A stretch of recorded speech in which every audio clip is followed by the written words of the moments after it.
All right, so on to the next lesson. So Venn diagrams.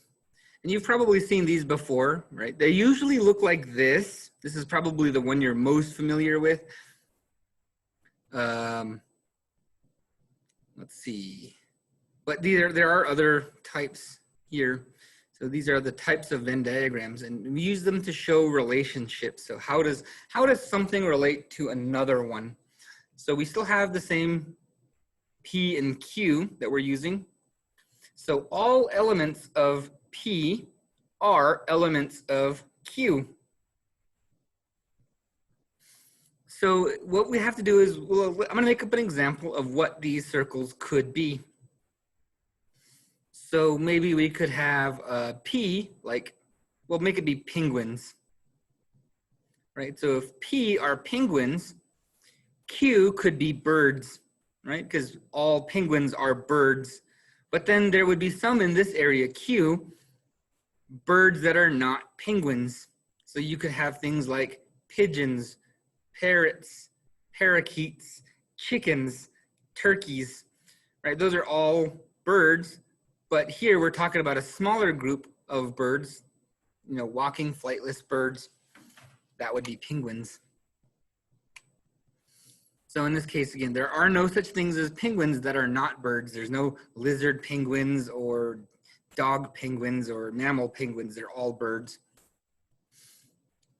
All right, so the next one here, and this is that some of P also are elements of Q. And I'm trying to think, I know there'd be a really good example. There's a lot of examples. I could probably look one up like really quickly. Well, I'm kind of afraid because sometimes when you look up something, you get some results that are just like, why would they include that? But you could probably have something like, I know a good one. Animals that have, like you could have, no, wait.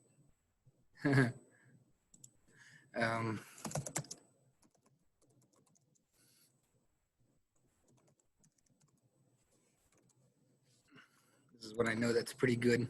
It's kind of a joke one, but there you go. Here's a good one. So here we have a beaver, which is a mammal. Or wait, is it a mammal? Yeah, it's a mammal. And then you have a duck here, and you look at their little musical instruments. Then you have the duck-billed platypus, which is kind of both of those things. All right, it's not exactly both of those things, but you can kind of see that they're both aquatic creatures. They both have a bill, or at least this one has a bill. So it has some elements of this one. And then looking at the body is kind of similar to the beaver, right? They're both, again, animals that live in the water. All three of them have webbed feet.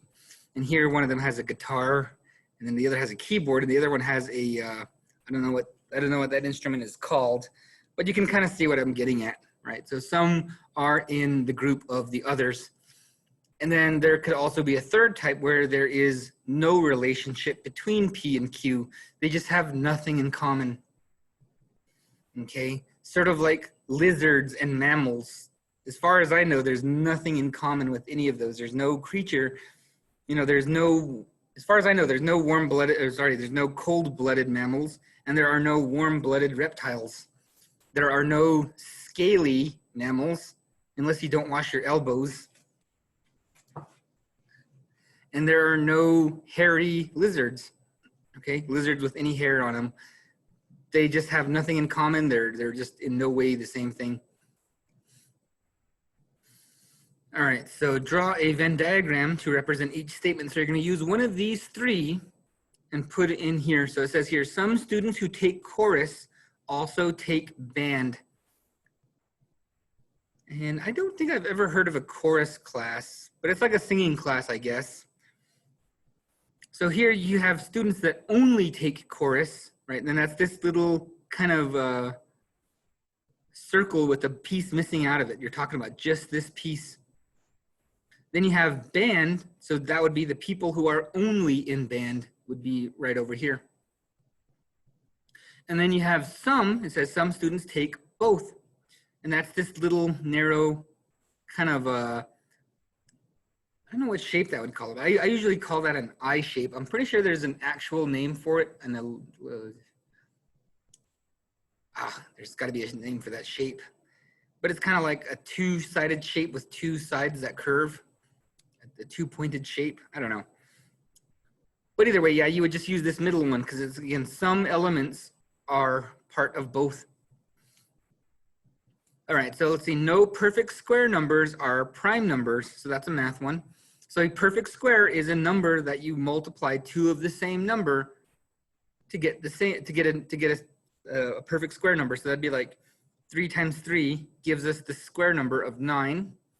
16 is the perfect square of 4 and 4, and so on. Now, prime numbers, remember, those are only numbers that have only themselves and 1 as factors. So like 13, all right, I cannot multiply any numbers besides 1 and 13 to get 13. And that doesn't seem, they would have no relation because it would seem that you cannot think of any number that would be a perfect square that could also be a prime. Because one of the definitions of a perfect square is that it has at least one other set of factors.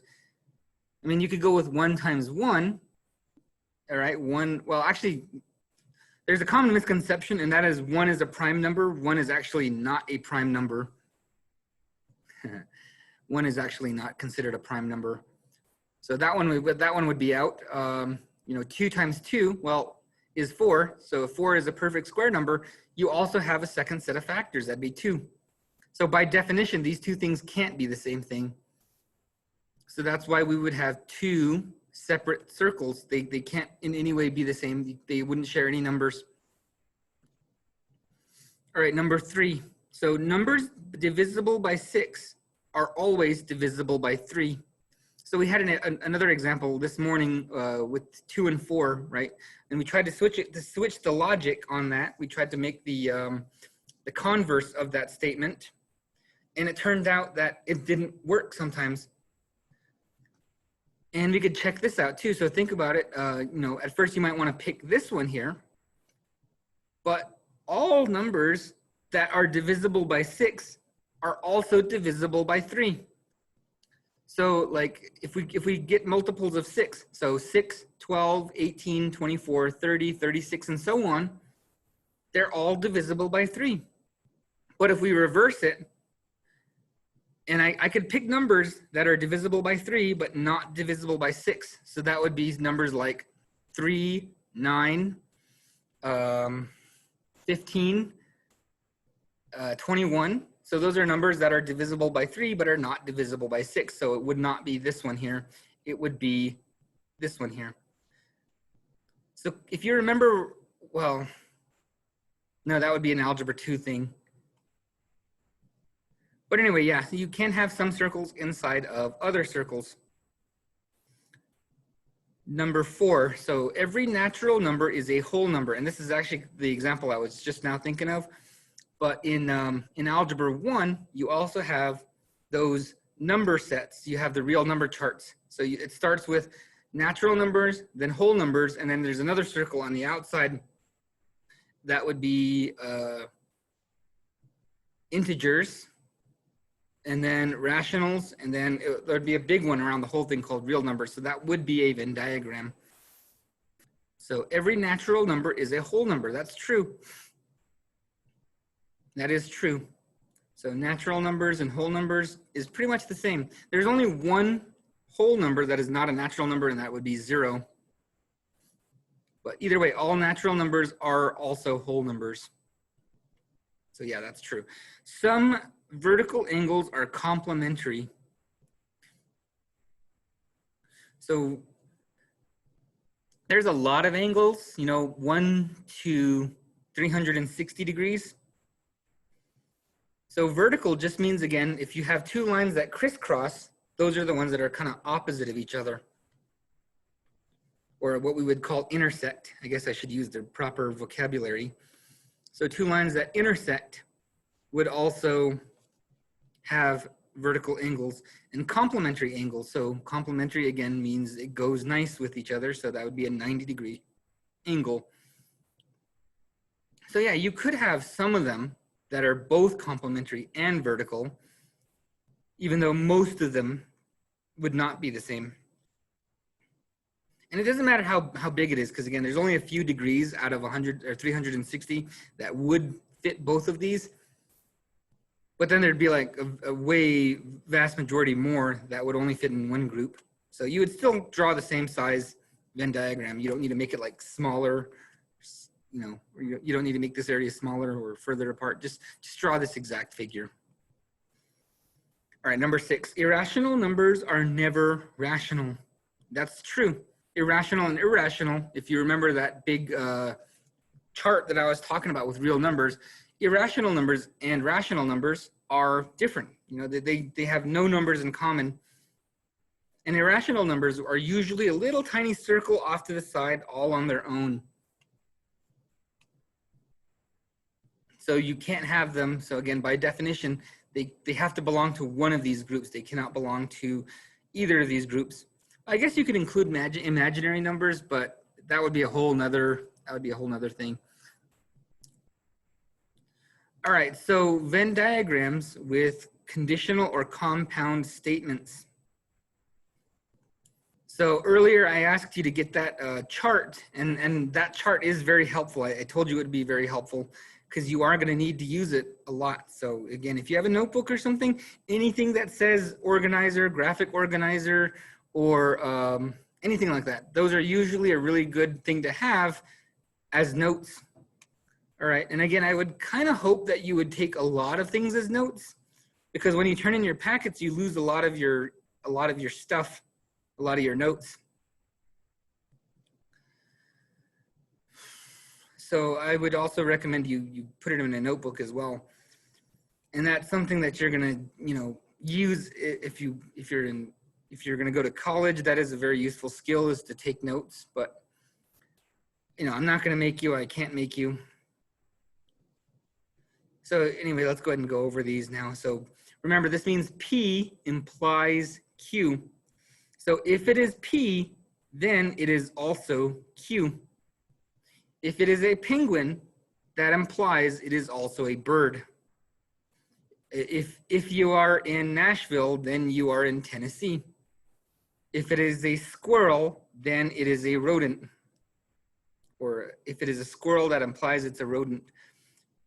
All right, and then this would be or. So remember, you can tell the and or separately, because and looks like an A, right? It looks like an A, but it's missing that bridge that goes between the sides. So if it's not that, then it looks like this. And it kind of looks like a V. It looks like a capital V, so I can also imagine that being slightly confusing.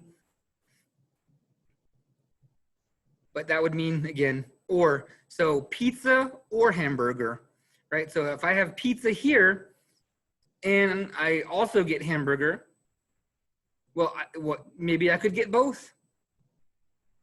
Although I don't know of any restaurants that serve both pizza and hamburger. But something might be like restaurants that serve rice. If you really like rice, you have a choice of Chinese restaurant or Mexican restaurant. They both have rice, right? That's either or. Both of those options would make me happy because they both have rice. And then you would also have the and statement. So if you only have one, right? Like let's say I want mashed potatoes and gravy. If I only get potatoes, mashed potatoes, I'm not going to be happy. If I only get gravy, I'm not going to be happy. The only thing that's going to make me happy is if I have both of them. And that's why this area is smaller, because we don't want one of them. We have to have this place where there is both of them. Okay, so I'm going to go ahead and go down to the next one. And here it looks like we're going to have to shade some of these areas here. So there are going to be some of these where we have Venn diagrams. So here we have just Q. And I don't know if these actually have what you're seeing. I'm gonna jump up really quickly. I'm gonna jump really quickly. I'll be back here. And it looks like, okay, so it does have the circles. Okay, so it has the circles already. Because, you know, this helps me kind of choose, sorry, this helps me kind of, oops. It kind of helps me know what to tell you when I can see it. So these circles, I don't know if they were drawn there and you had to draw your own circles, or if you had to fill in the circle that are already there, the circles that are already there. So in this case here, only Q. So in this case here, I don't know, we only have elements of Q. So I was talking about gravy when I was doing this, but you know, gravy goes good with other things. Maybe someone just likes the gravy by itself. And you can also have like the mashed potato gravy with a little bit of sausage and pepper in it. Right? You can have chicken gravy, or you can have the what do they call it? I think they call it dark gravy, the one that, like, if you go to KFC and get it. But either way, you know, this one here, we're only talking about this piece here. Now, if we read this, it would say P and not Q. So we want P. So you might think, okay, well, let's shade this whole circle in. Shade the whole circle. But we don't want any of Q. Okay, I want this whole circle, but I don't want any of Q. So it might be something like maybe like a restaurant. Again, I just like using restaurants as examples. You know, like if someone said, okay, well, I'm gonna go to a restaurant, and this might happen sometimes, like, you know, you're probably watching TV or playing video games, or you're doing something around the house, and your parent or someone goes, hey, I'm gonna run to Taco Bell. Is that okay with you? And you might say, yeah, Taco Bell sounds great. And they ask you, what do you want from Taco Bell? And you might say, I'll take anything except chalupa. So that's kind of what this is. So anything from Taco Bell, but not chalupa. Right? Normally they would overlap, but in this case, we're saying not that part, not the other part. So we unshade this part in the middle here because we want nothing to do with the Q part. That's why we left it open, unshaded, I should say. And from here, we have one of those compound statements. So P or the area Q and R. So again, starting with here, you usually start with the parentheses first. Q and R. So for now, just ignore the F, right? Just pretend like it's not there for now. Just the whole circle's gone. Q and R. If we're talking Q and R, we are only talking about this narrow area right here. So this area is Q and R. But we also include the area or P, which is over here. So we shade that as well. So we shade this whole circle P and the intersection, and that's what that thing is called right here. This is called intersection of Q and R. Now, when I was going to school, actually not even a few years ago, they would use an N. It looked like a big letter N, and they would call it intersection.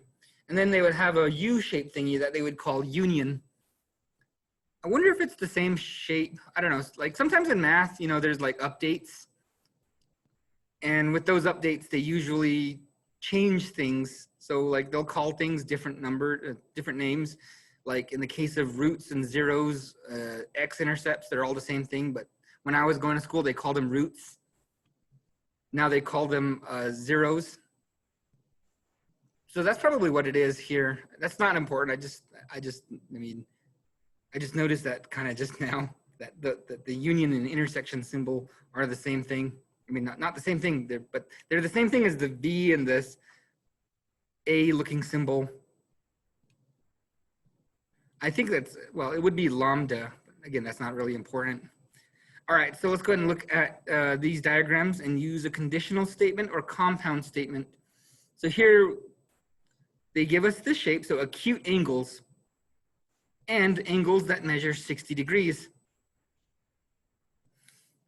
And they want the conditional. So the conditional is the if and then statement. So I actually didn't, I don't think I talked too much about the conditional, right? So a conditional is kind of like, you know, so sometimes you'll give a condition to somebody. So since I was talking about parents earlier, I'm going to stick with that example. So a conditional might be something like, maybe your parents say, hey, do you want to go to Flag? And you might say, only if we eat at IHOP. All right, so that's a conditional statement. If we go to IHOP, then I will go to Flag. And that's a condition, right? If you have a fever, then you are probably sick. You know, again, that's a condition. So just the way you would describe anybody's condition, there's usually something that causes it and so on. So if an angle measures 60 degrees, then it is an acute angle. So again, conditionals have the if and then statements. So again, if an angle measures 60 degrees, then it is an acute angle. That's true because you cannot have anything 60 degrees that would be obtuse, right? By definition, it has to be lower than 90 degrees. So that's why you would have this type of diagram. So now they give us the next one here, dogs and beagles. So again, we're starting with something that's big and broad like dogs, and then we narrow it down to a smaller scope so that here we're talking about beagles. So if you remember, that's the kind of dog that Snoopy is. So if an animal is a beagle, then it is a dog. Makes sense. All dogs are, I'm sorry, not all dogs are beagles, but all beagles are dogs. Some people play volleyball and take piano lessons. So here we have this little area here, and that's the area we're talking about. We're talking about the shaded area, or in this case, the pointed area. So the shaded area says that, yeah, we're talking about the people who play volleyball and take piano lessons. And if we look up here, that's what it said, right? It said, some elements of P are elements of Q. So some people who play volleyball also take the piano lessons and take piano lessons. All right, so let's go ahead and go to the next one here. Months with 31 days and months that start with J. So here, we're only talking about the shaded area. So there are months with 31 days and do not start with J. So in this case here, we're probably talking about March. And I don't know of any other days right off the top of my head, or sorry, any other months that have 31 days. But March is an example. March has 31 days, but does not start with a J. So months with 31 days that do not start with a J. And again, I don't know all of the months off the top of my head. It sounds like something I should know, especially with this one here. There was a way of figuring it out. I don't remember. I know when I was like in second grade, they taught us a way to remember all the days, all the months with 31 days. Anyway, let's go ahead and go here. So some are freshmen and do not take art class. So these are again, we unshade anybody in the art class because we don't want them. We're excluding anybody in the art class. And we're talking specifically about the freshmen that do not take art class. So some are freshmen and do not take art class. Okay, multiples of 7 and even numbers.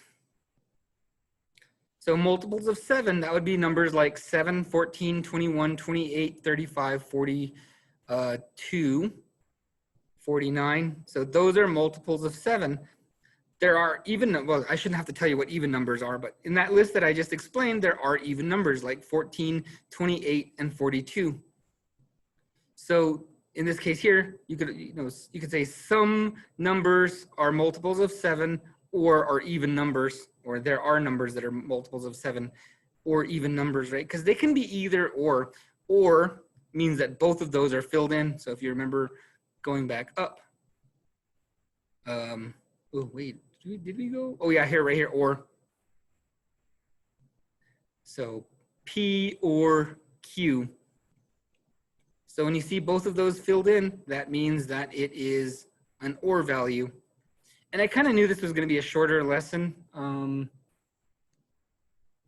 but I didn't think it was going to be that short because the homework is right there. I'm going to scroll ahead and see if there's anything. I'll be right back. Okay, this one looks like a long one, so we're going to go ahead and stop here, which is like 20 minutes early. But you know, we could also use this for more independent study time. I don't really want to cut the lesson shorter, but as I said, the next thing below is going to be a lot more work. I just don't think I'm going to be able to finish it in the time that I have. Oh. But if you remember, today we did have that computer error, so I guess it kind of makes up for the break. So I guess you do get an extra break just because of that computer error that I had this morning. You know, my computer crashed because I didn't want to update Edge right there. So we'll go ahead and kind of stop the lesson here, but we will continue with the student independent learning part. All right, so that's it for the lesson.